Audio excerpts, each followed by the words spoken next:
They are shadow creatures whose world lies beyond the edges of our own. Elusive, constantly wary, they loom as symbols of secrecy and menace.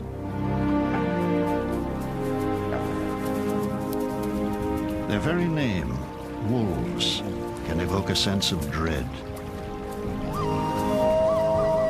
In their songs, we hear the untamed call of the wild.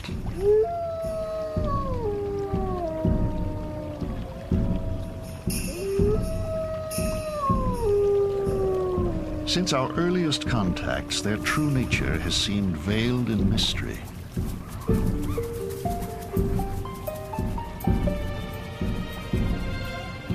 The natives who shared with them the woods and plains of early North America respected wolves as fellow hunters, whose success, like that of their own tribes, depended on teamwork.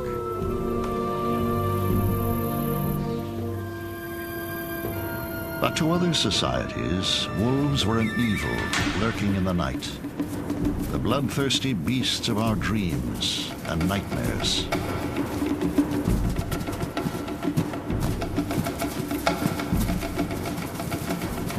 Above all, the haunting image of wolves in relentless attack lingers in imagination, suggesting predators not merely strong, but savage.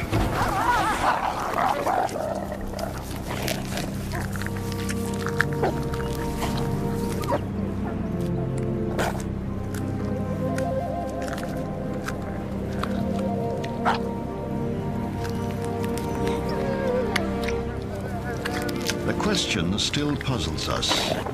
Is the wolf a proud animal to be revered, or a devil in the dark?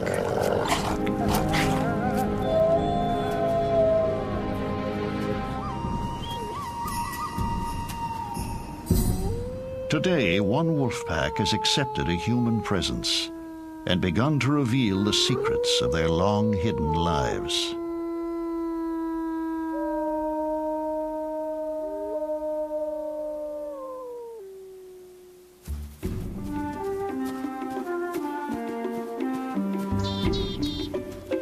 In contrast to the sinister wolf of fairy tales, recent studies reveal an animal of great complexity.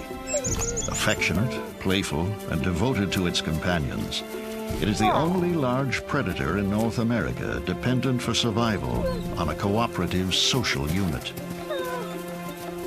The wolf pack, it turns out, is not a random collection of hunters, but an extended, closely knit family. Mother and father, brothers and sisters, aunts and uncles, all bound in a life of mutual concern and common purpose.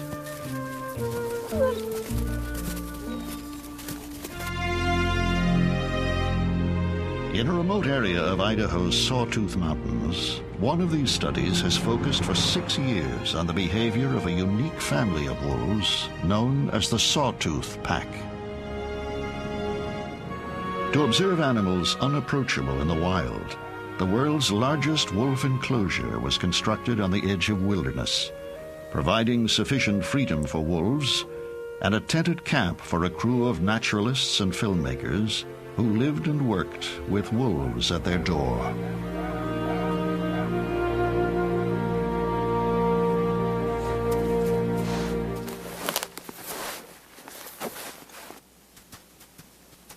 The project grew from filmmaker Jim Dutcher's desire to capture images of life in a wolf pack, a nearly impossible challenge in the wild. Wolves are so wary of humans that they are almost never seen in the wild, let alone photographed. I realized the only way to film such shy animals was to form a captive pack of wolves, familiar with people, but left alone to follow their own natural behavior, their own rules. It was vital to gain the pack's trust so I could observe and film them in a relaxed, untroubled state, very different from the behavior of wolves always on guard around the scent and sight of humans.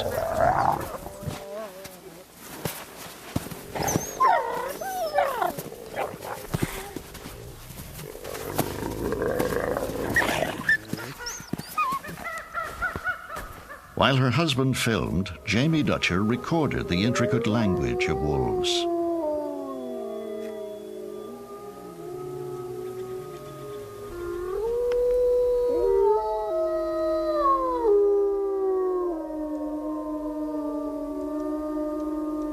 We were extremely touched by the social structure of a wolf family.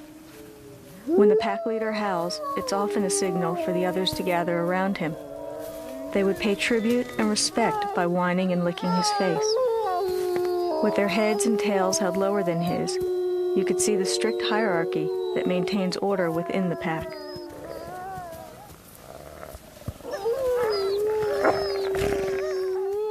Through displays of dominance and submission, wolves establish a social ranking from top to bottom. The rules can be tough, but they're a relatively bloodless way to determine a proper place for each wolf.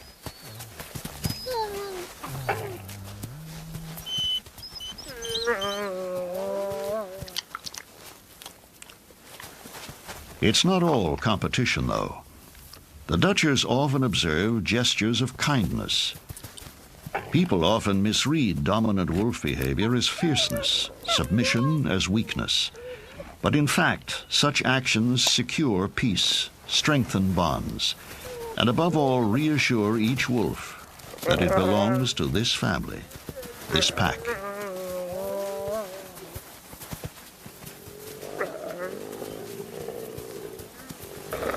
Such close cooperation can mean the difference between life and death for animals evolved to survive by hunting as a team.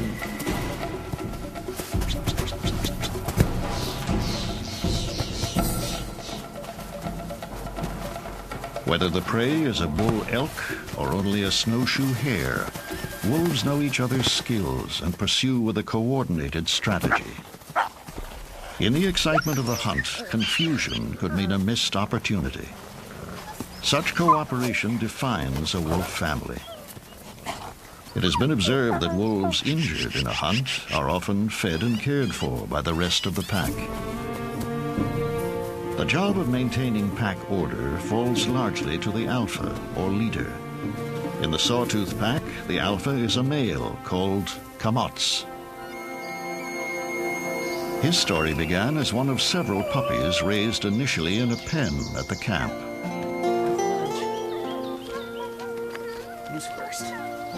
We knew that adult wolves might never trust us, so we began by bottle feeding pups at the age of 2 weeks.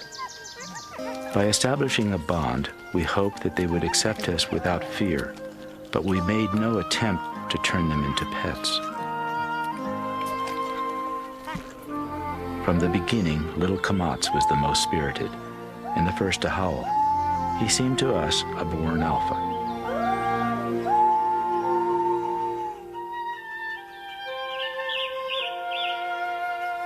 As the seasons pass, the qualities of leadership emerge more clearly in Kamots.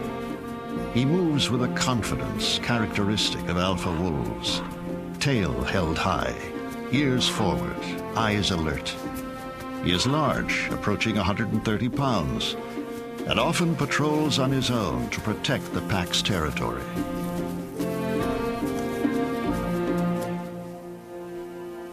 The largest undertaking of its kind, situated on Forest Service land through a special permit, the project affords the sawtooth pack a kind of paradise existence.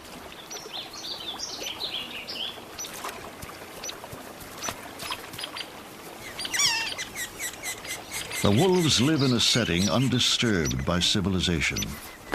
But unlike their endangered counterparts in the wild, they roam free of threats from wolf hunters and trappers, with abundant space to indulge in the natural inclination of wolves to play.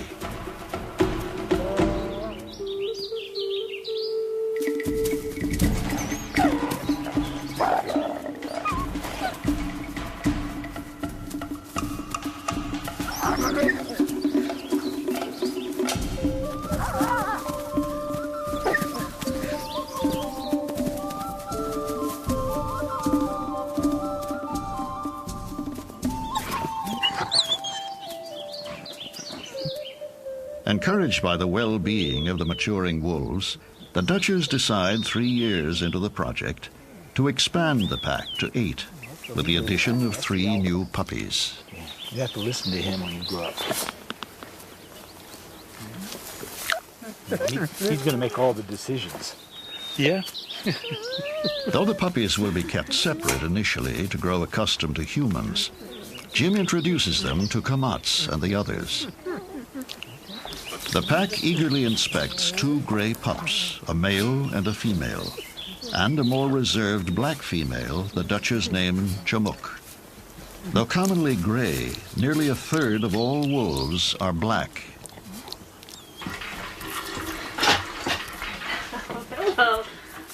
Relentlessly curious, the pups soon overrun the crew's living quarters.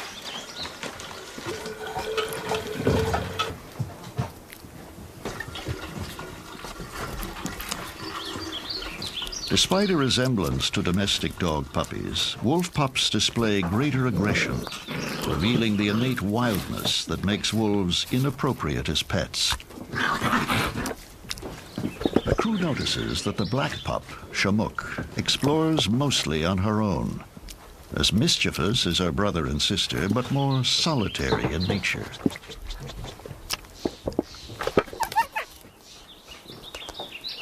Okay, you guys, maybe this will keep you out of trouble. Come on. Come on. As if foreshadowing the more severe competition to come, the puppies clash over a food bowl as if it were a fresh kill. Before joining the adult pack, the puppies are moved into a fenced area surrounding the tents. They begin to establish their own hierarchy. But the adult wolves ensure that the skirmishes remain harmless, and a warning arises if things escalate.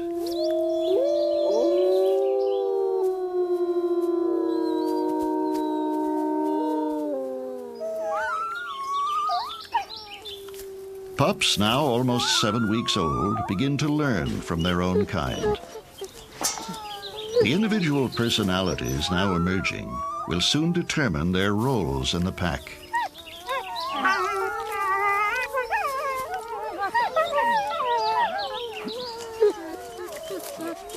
One role in the pack is not sought, but endured.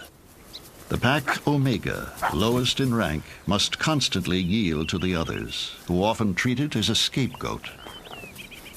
In the Sawtooth pack, the Omega has long been Lakota, the brother of Kamats, the leader.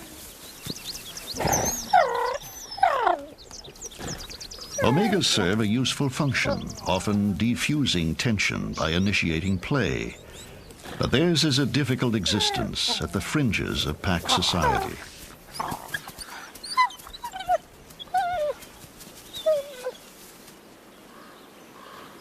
After weeks had passed, Jim decides the time has come to release the pups, now 3 months old, into the pack.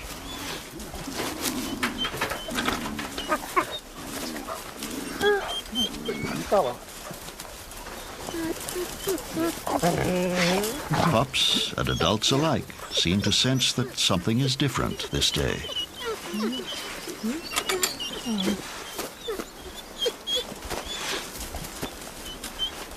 Befitting his authority, Kamats is the first to inspect his new charges.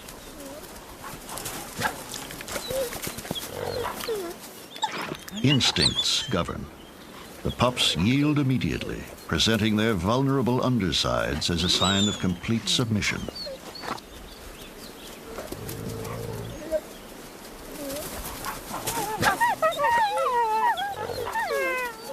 Any concern over acceptance of the pups quickly vanishes. The entire pack seems exhilarated by their arrival. Adult wolves love young puppies and devote themselves to protecting, teaching, and nurturing them in the first months of life. But as they mature, the pups will have to establish their own position in the pack hierarchy. For the newcomers, social ranking may already be underway.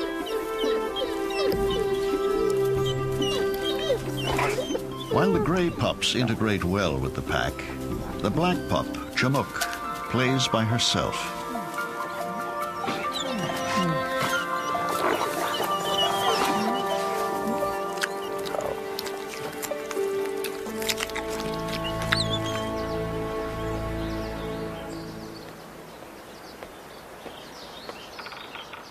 Within a month, a harsh aspect of pack life is revealed during feeding.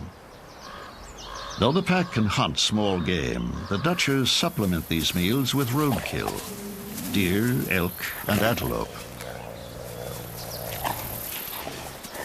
Now 3.5 months and 40 pounds, the gray pups meet no resistance as they join the feast. But the black pup, Chimook, stops short, seeming to sense that she's unwelcome.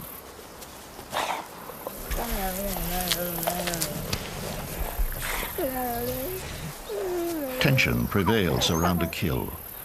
Tails tucked in apprehension, even the gray pups keep a wary eye on the adults.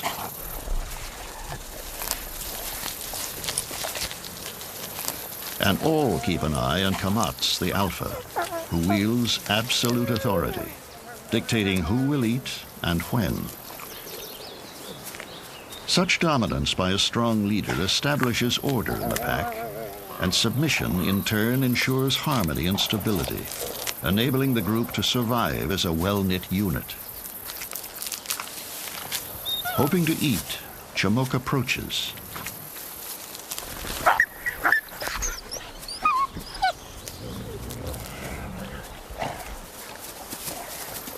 An alpha seems to have favorites in the pack.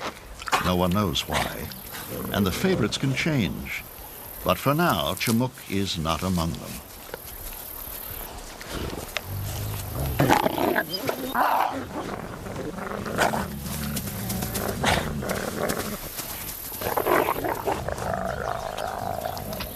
In contrast, one adult devotes himself to looking after the pups.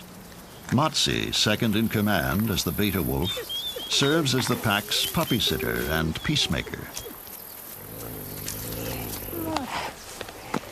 Perhaps accumulating allies for a future role as alpha, but also benevolent in nature, Matsi seems genuinely concerned for each youngster. Eventually, Chimook will be allowed to eat, but her rejection bodes well for another.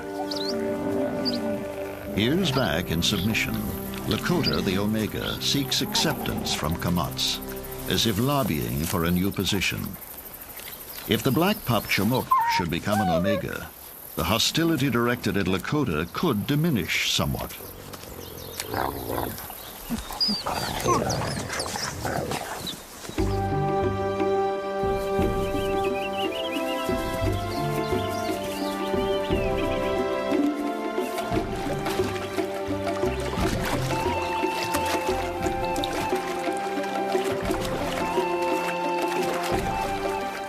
As the months pass, the growing pups seem completely integrated into pack life. The vitality of the pack pleases Jim Dutcher, but he faces another concern. Though a foundation he created ensures the pack's future care, the permit for this land will soon expire. He must find the pack a new home. Questions over the future of the Sawtooth Pack draw a visitor from across the state. To the northwest of the project lie the traditional homelands of the Nez Perce tribe, a once powerful Indian nation that long ago befriended Lewis and Clark. Today, a member of the tribe pays a visit to animals held in great esteem by the Nez Perce.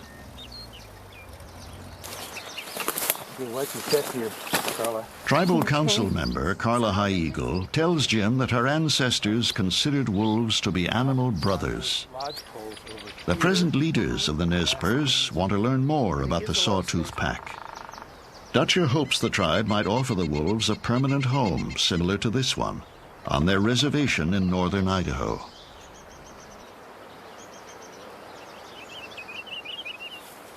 Come here. Come here. None of them will come to us if we ask them to. Everything's on their terms. And he's just sort of investigating you. And this is the Omega? Yeah, and he's at the bottom of the pack, where Kamats is the leader.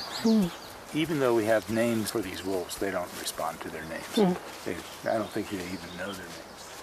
Intent on finding the pack a lasting home, Dutcher is encouraged. The deliberations will take time, But the Nez Perce will consider leasing land as a permanent home for the pack. The snows of one winter seem quickly followed by the snows of the next. As nearly 2 years pass, the pups turn to full-sized pack members, still habitually playful.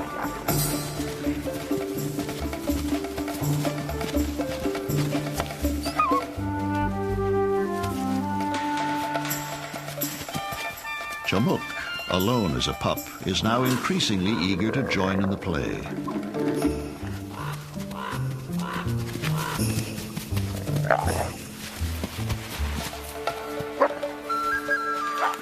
Chamuk's changing role seems due to encouragement by the caretaker, Matsi, both supervisor and participant in the games.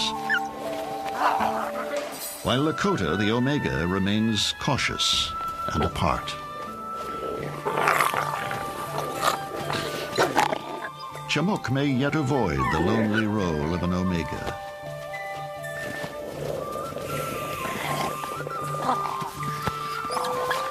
For wolves, as for humans, childhoods are long. In the constant exchanges of play, lifelong bonds are formed between individuals, and the entire family is strengthened.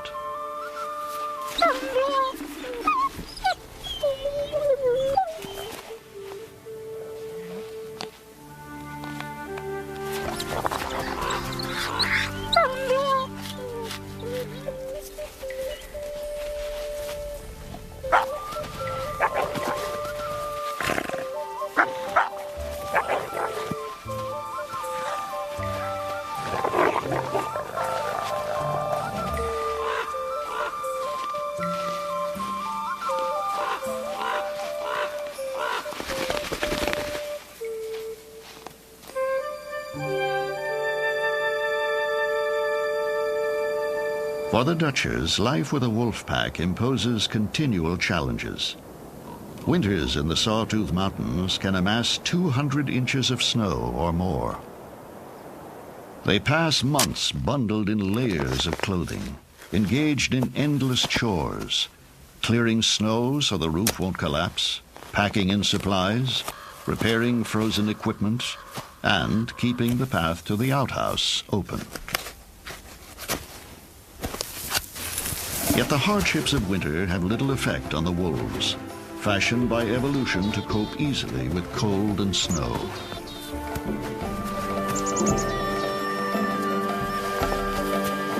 Long legs prevent bogging down. Narrow chests act like boat keels to plow through deep drifts.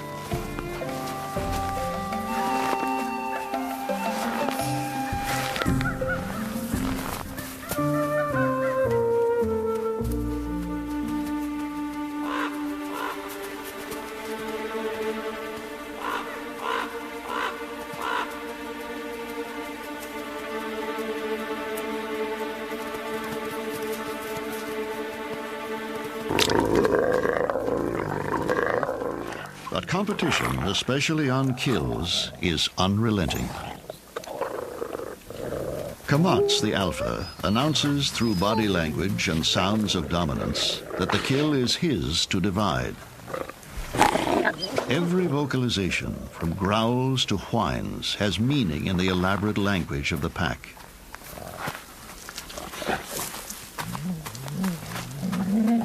Now there's a change. Chamuk, driven away and made to wait as a pup, is now allowed to eat. But Lakota must wait. His attempts to escape the Omega role have failed.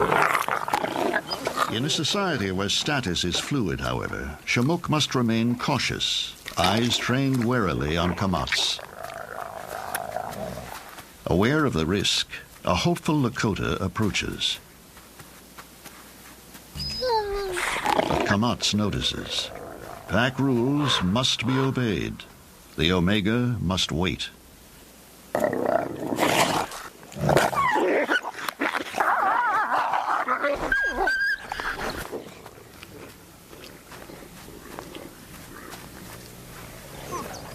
While Kamats allows, the others gorge.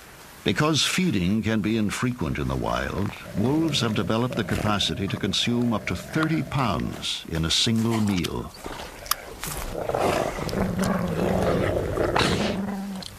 Even ravens manage to feed before the omega.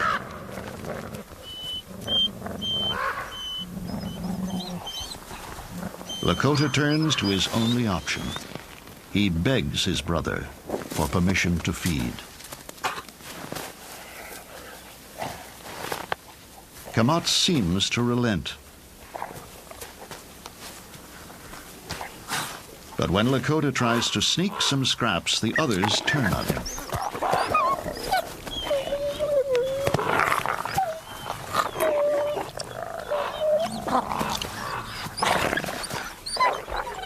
Pack life is a marathon of rejection for an omega, but it offers more security than a solitary existence.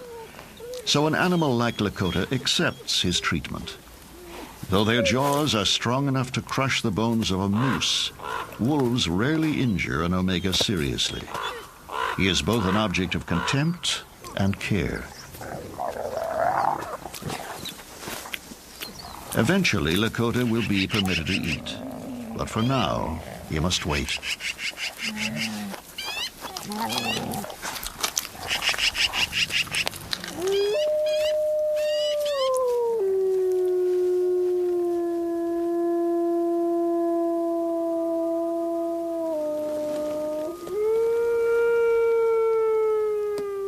Howling, first as an experiment, Jim found to his surprise that the pack often responded.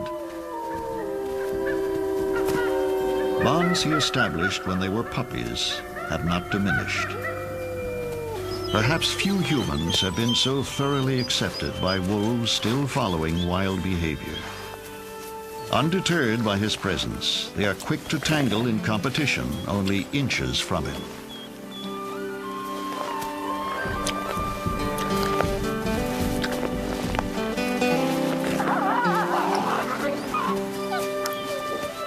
I would sit among the pack in a submissive posture, letting them know that I wasn't any threat. Wolves instinctively fear people, but they're also friendly and curious towards us at times. We're remarkably alike in ways, devoted to our families, concerned with status, living as societies. I believe in some way they regarded me as a member of their pack.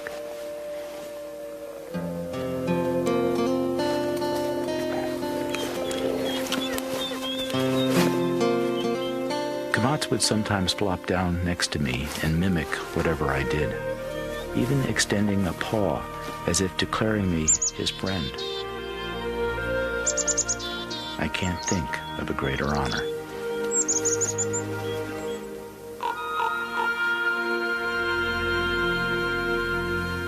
With the need to find a new home for the pack still weighing on his mind, Dutcher accompanies Carla High Eagle on a winter visit to the pack. She brings good news. The Nez Perce will allow the foundation Jim created to establish on tribal lands both research and education facilities, and an equally large territory for the pack.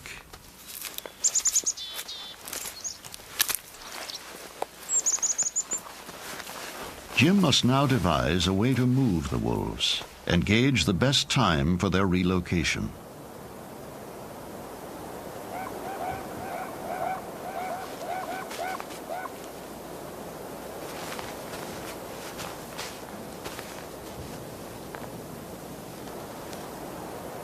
The Dutchers have now passed many years in the remote, tented camp they call home. Though the temperature on a night like this will drop to -40, they try to maintain some of the comforts of ordinary life.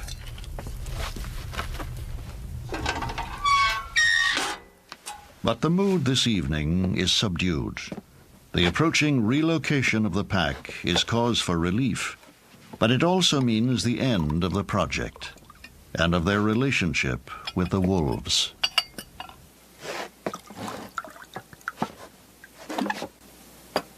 For many people, a night surrounded by wolves would seem eerie.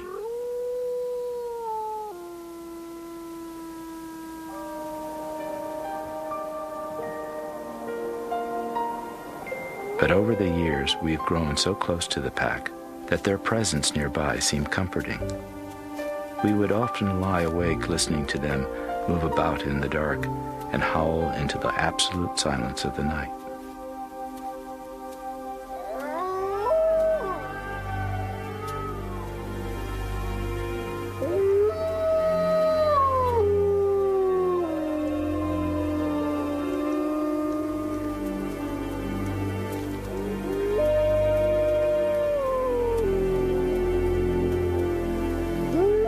As she has on so many other nights, Jamie records the language of wolves.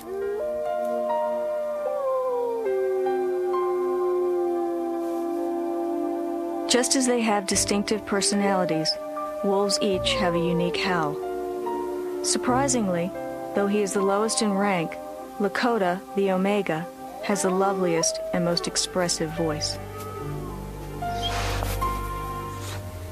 Wolves howl for more reasons than we will ever know: to communicate with neighboring packs, to express joy or sorrow, to rally in solidarity.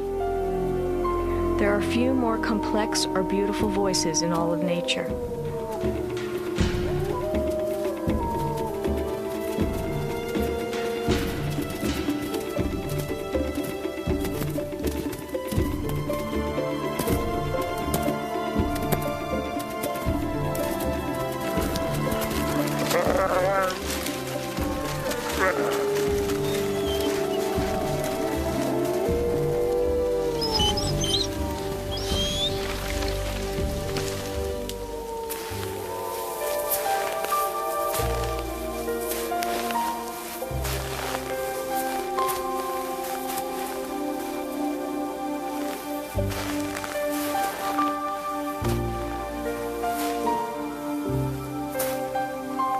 Hearing their conversations made it feel as if they were companions sharing the night with us. I can't imagine never hearing them again.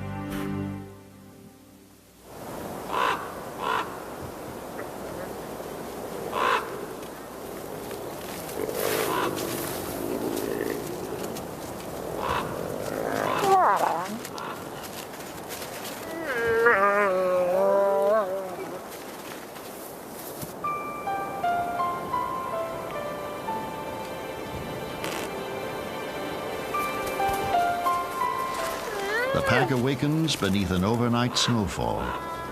So little heat escapes their bodies that snow does not melt on their fur. A double coat of outer guard hairs and under fur as dense as wool.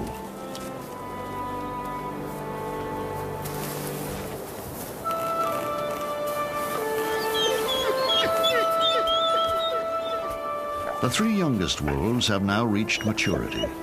Two are females. Chumuk, calm and watchful, and her sister called Wyakin by the Dutchers. Now almost 80 pounds, she towers over Jamie.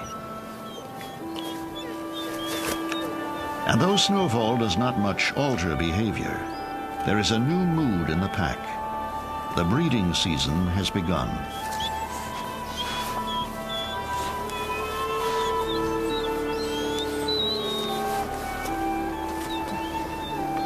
Jamie realizes that both Chumuk and her sister Wyakin are in heat. It has not gone unnoticed by the males in the pack. The alpha is usually the only male to mate. We expected him to choose one of the two sisters, but which? Wyakin seemed to us the likely candidate.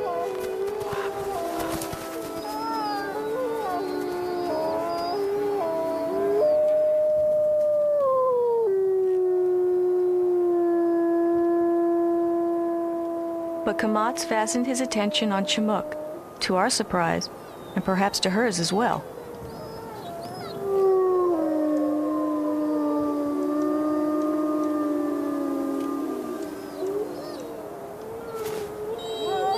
She had risen a long way. Once nearly an Omega, she would now become the mate of the leader. Wolves normally pair off for life, and now Chumuk would not only be the mother in the family, but the alpha female, the dominant member of the female hierarchy.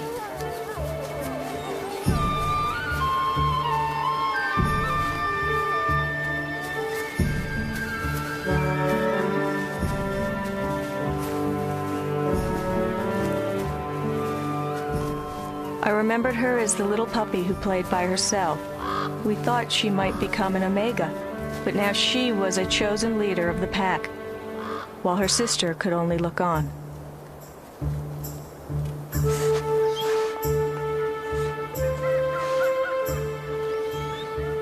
Attention turns to affection. Usually, only the alpha pair mate. The future size and fate of the entire pack will depend on the ritual of breeding they now begin.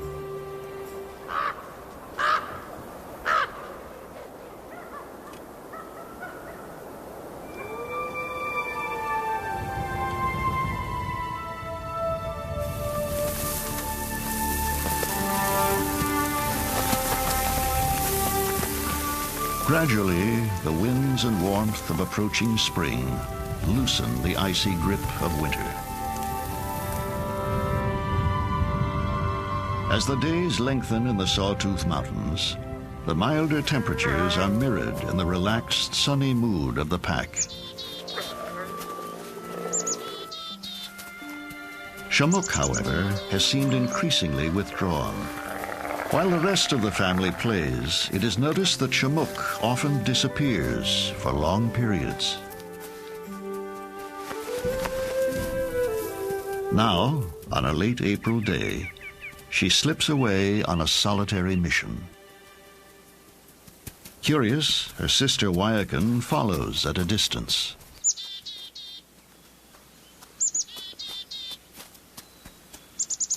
In the past few weeks, she has burrowed out a den.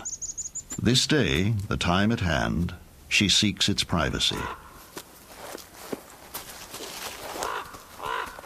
For a few moments, the life of the pack seems to stop in anticipation.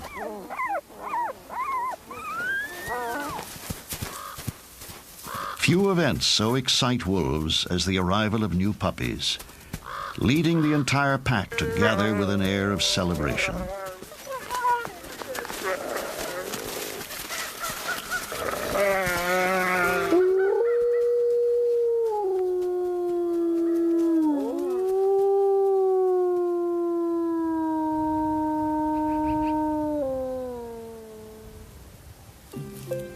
At 2 weeks, they emerge, eyes just beginning to open. Denied the role of mother, Wyakin seems curious about the pups. A new aunt, she settles in to serve as a babysitter, while Shamook takes a rest yards away. All wolves adore puppies. From the beginning, they are cared for tenderly by the entire pack and bathed in affection.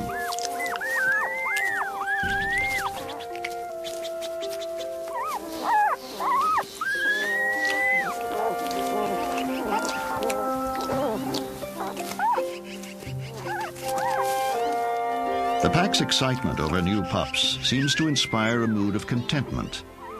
Now 11 in all, they sleep unaware that their future holds momentous change.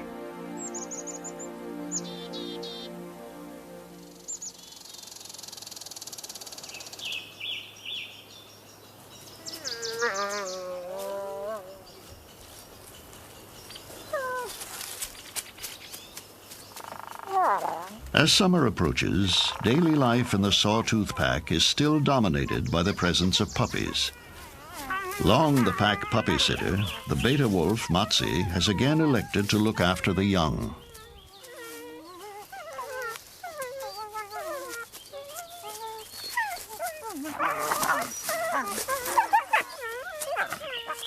Though the entire pack helps to raise and instruct the puppies, now 9 weeks old, Matsi seems uniquely devoted.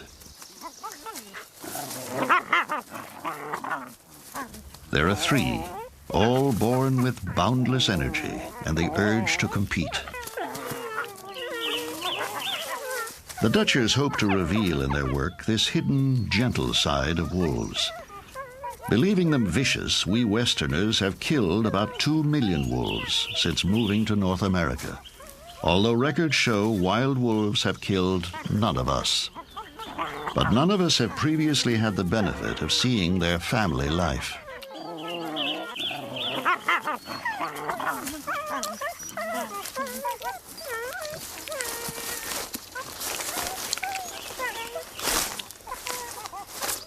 Kamats will discipline gently and teach. Shamuk will remain a vigilant mother. But all of the adults will share in the task of watching over the puppies. Sometimes it's all they can handle.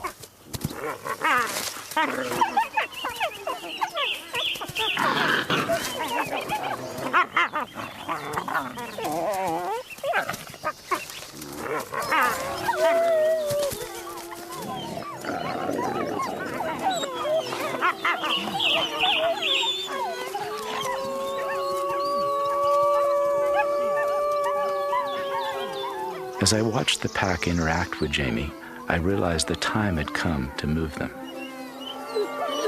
They were calm and happy, and the puppies would be a distraction as the wolves confronted a new and unfamiliar setting. We decided it was time to make preparations to move the pack and say goodbye.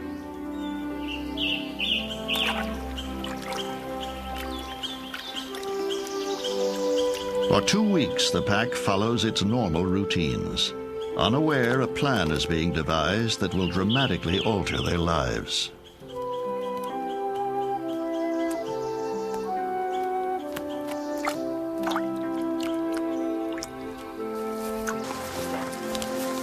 To minimize stress, the Dutchers and their crew set transport crates in the pack's territory in advance, giving them time to inspect and grow familiar with objects they've never before encountered.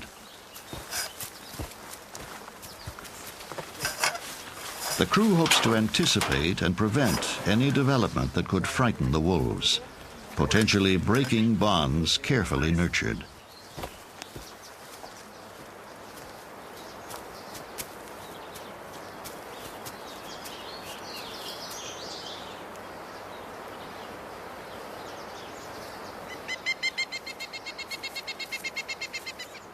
The adults are leery at first, but the pups seem merely inquisitive, unlikely to be bothered by the move at all. The day of the move is one of tension and deep concern. Like a worried father, Jim carefully supervises every step.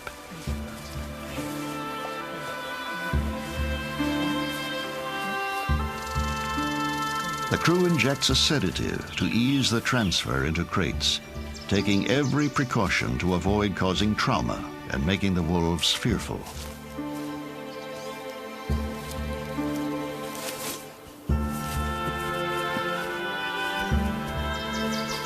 The puppies need no sedative and seem to take it all in stride.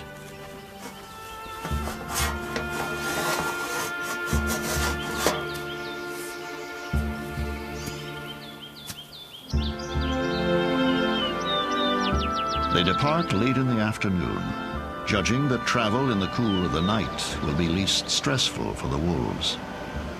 Behind, the pack leaves the familiar sights and smells of a home they'll never see again.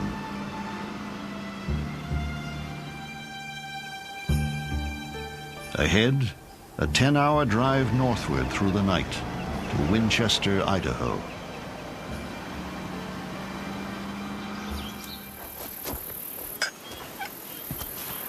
On Nez Perce tribal land early the next morning, the Dutchers and their crew will learn if the move has traumatically affected the pack.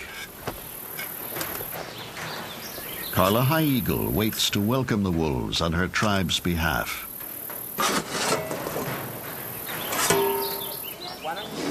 At first glance, the wolves seem anxious but unharmed.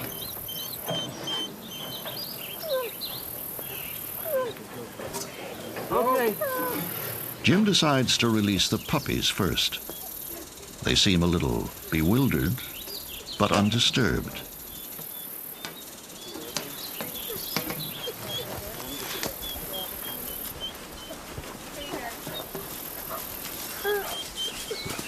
Kamats is next. The alpha is cautious, but does not appear upset.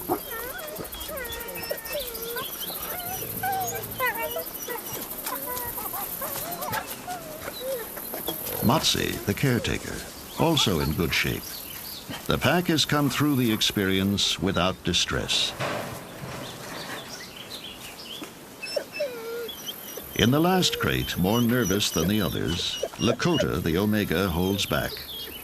Both leader and brother, Kamats encourages him. Lakota emerges, careful not to wander far from his brother's side.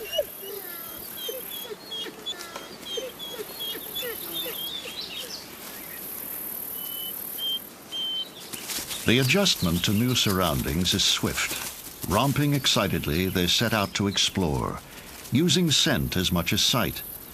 Where humans would smell only forest, the pack smells the forest's thousands of separate aromas.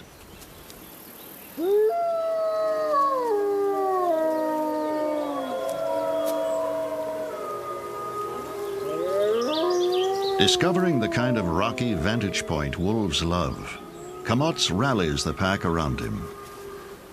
For the Dutchers, the pack's happiness is a tremendous relief.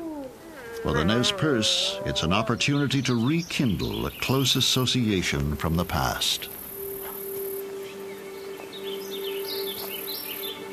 Through Carla and the Nez Perce, we've come to understand that the tribe and the wolf share a common heritage. Both nearly annihilated, both have managed to survive. By providing land so my crew and the Foundation can continue to care for and study the wolves, the Nez Perce now offer the Sawtooth Pack a chance to live on and to reveal to humanity the gentle side of animals so long misunderstood. Before the Dutchers say their final farewells to the pack, the tribe greets the wolves with a time-honored ceremony of welcome. The ancient tradition invoked in song was one of deep respect for the spirit of the wolf. Most Native Americans regarded wolves not as enemies, but teachers. They sought to emulate the cohesiveness and self-sacrifice of wolf families, to imitate the alertness of the wolf as they hunted, its courage as they rode to battle.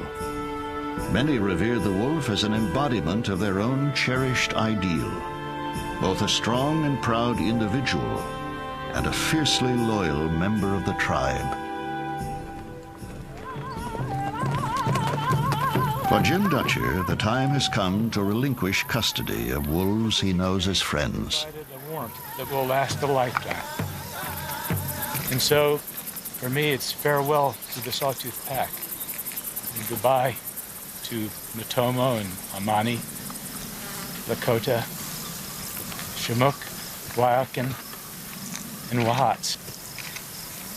And I always have two special ones, Matsi, sweet and brave, and Kamats, the leader of the pack, the alpha leader.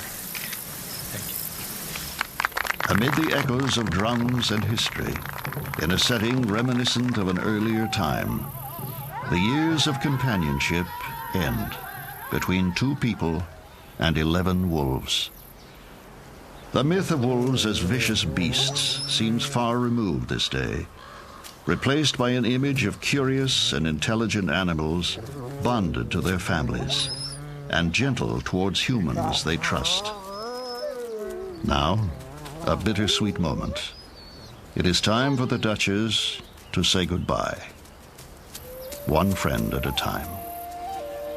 Lakota is first.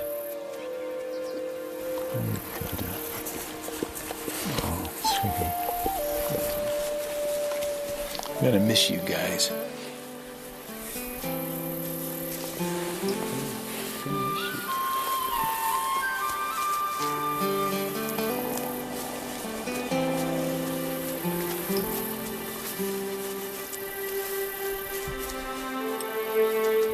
Now Kamats, the leader, approaches, as so often before, with paw extended in friendship.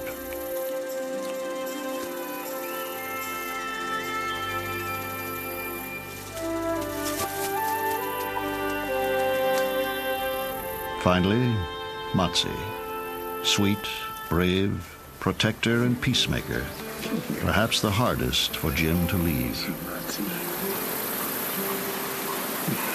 You're always going to be on my mind. You'll always be in my heart. I think this is going to be fun. I'm going to miss you. Affectionate, but still wild, they turn back toward their new destiny. Here they will remain unique ambassadors for their kind, displaying the true nature Dutcher has come to know. Caring animals devoted above all else to their family.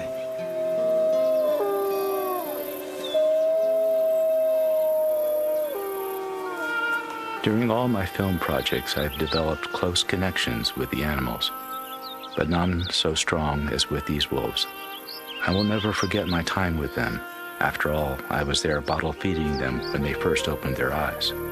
What wonderful rich memories I have of the joy they seemed to express when we returned to camp, or the sad howls when we departed.